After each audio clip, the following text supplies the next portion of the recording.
What's the best sweet treat? Yeah, that's right, it's cake.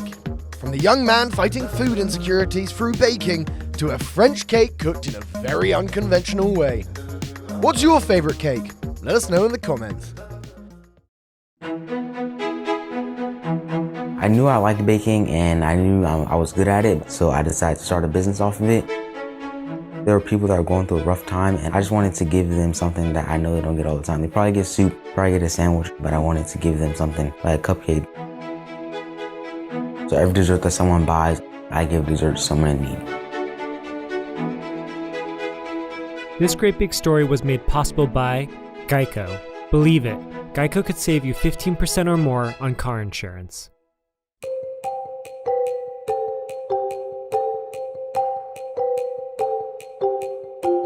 My name is Michael Platt and I am the owner of Michael's Desserts.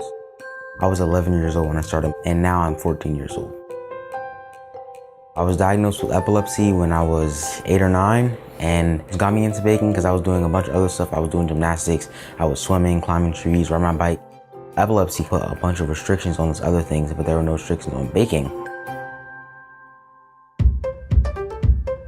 When I start baking, I do like the flour, sugar, eggs, butter. I'll put that in the oven for 15 minutes and then make the icing and whatever I'm filling the cupcake with.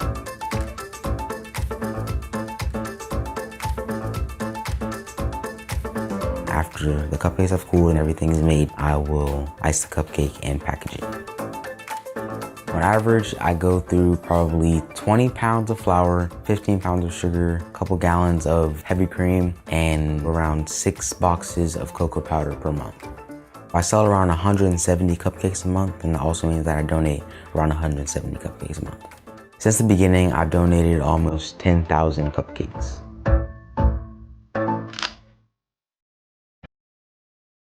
My parents got me a pair of Tom's shoes for Christmas, and Tom's shoes business model is 1 for 1. So I decided to do that with my business. So every dessert that someone buys, I give a dessert to someone in need. Most of the time, I just go around DC feeding the homeless, or I'll go into homeless shelters. This is my way of telling them that I haven't forgotten about them. So I also make sure that I put extra love and care into them to make sure the people who are getting them enjoy them a lot. The best part for me is if I don't feel like it, if I'm tired, I'm baking all week, just the thought that I am doing this help someone else just gets me up and running. It's like fuel. Michael Desserts is spelled with no apostrophe, and in grammar, apostrophe means ownership. So I decided to do no apostrophe because I wanted it to be a reminder to me that I'm not doing this for myself, but I'm doing it for other people. Now to meet the baking master. Cakes, cookies, and brownies. No, we're not going to show you how to make them because they can be made with ease thanks to Betty Crocker, who was born in 1921 in Minnesota. Well, kind of.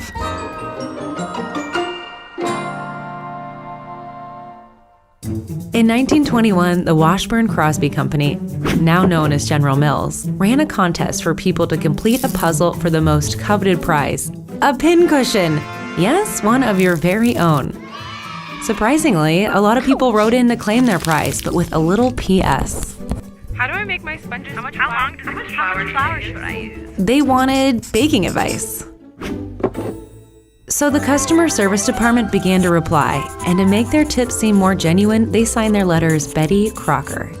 Betty, because it was a cheery, all-around, American-sounding name, and Crocker after a board member.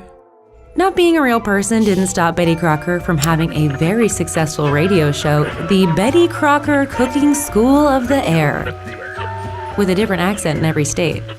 Welcome to the Betty Crocker Cooking School of the Air. But the lies don't stop there. Let's talk about that added ingredient, the egg. You don't need to add a fresh egg to powdered cake mix, but science says it makes us feel like we aren't cheating and we're better providers. So thanks, Betty Crocker, for making us all feel like we know how to bake. Time for something more savory. Nestled in between more than 40 glitzy casinos in a city known as the Las Vegas of Asia is an unlikely gem, a traditional tiny shop that sells thousands of cookies a day and draws cookie monsters from all over the world. 我最中意仿記嘅雞仔餅啦。我最中意就係仿記嘅肉切酥。我買的是晃记的蛋黄杏仁饼。杏仁饼。So what's the secret behind these cookies? Think tofu, chicken, and pork lard.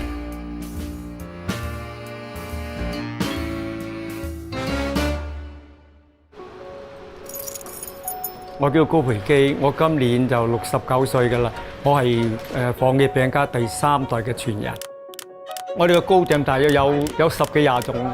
我哋出名嘅餅咧有鹹切酥啦、雞仔餅啦、杏仁餅啦、老婆餅啦、合桃酥啦等等啦，就俾2018年咧係美芝蓮認可我哋係嘅餅係出名嘅，係好食嘅。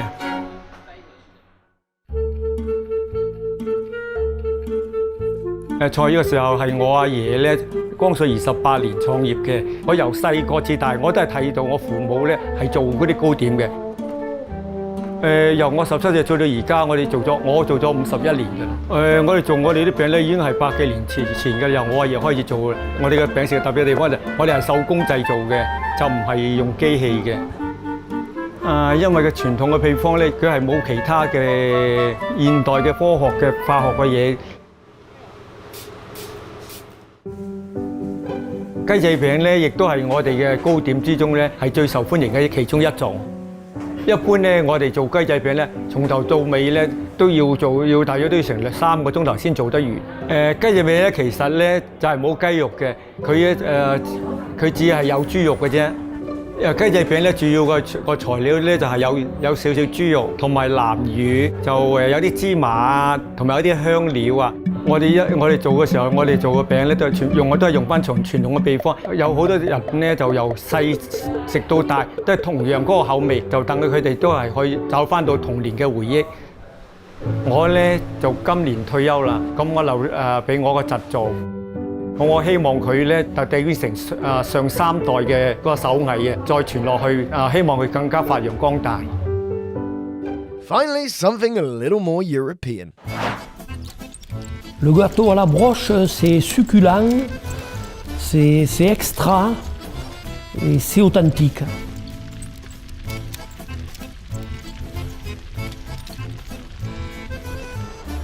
In the middle of the French Pyrenees, there's a cake that's been spinning and spinning and spinning for over 2 centuries.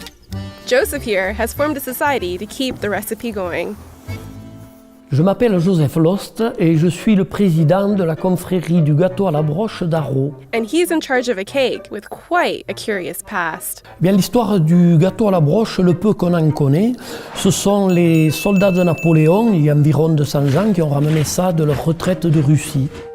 The cake is a reminder that losing isn't always bad. As Napoleon's soldiers retreated from Russia, they picked up the recipe from several Eastern European countries and brought it all the way to the Pyrenees, where many people, including Joseph and his brotherhood, have kept the baking going. La confrérie a été créée il y a bientôt 20 ans. Chacun sait tourner, chacun sait faire la pâte, chacun sait mettre la pâte. So, what's in it? 120 œufs, 3 kg de beurre, 3 kg de sucre, 3 kg de farine, 2 litres de rhum et un grand verre de Ricard. Pour faire ce gâteau, il faut pratiquement 4 et presque 5 heures, parce qu'il faut 1 heure pour chauffer le moule. Pendant ce temps, l'autre personne prépare la pâte. C'est bon. Au bout d'1 heure, nous commençons à passer des couches de pâte, des couches successives, et nous passons de la pâte pendant 4 heures, tant qu'il reste de la pâte dans la marmite. Doesn't that hurt your arm? Ça ne me fatigue pas de tourner le gâteau à la broche. Et toi, Louis? Non, pas plus que ça.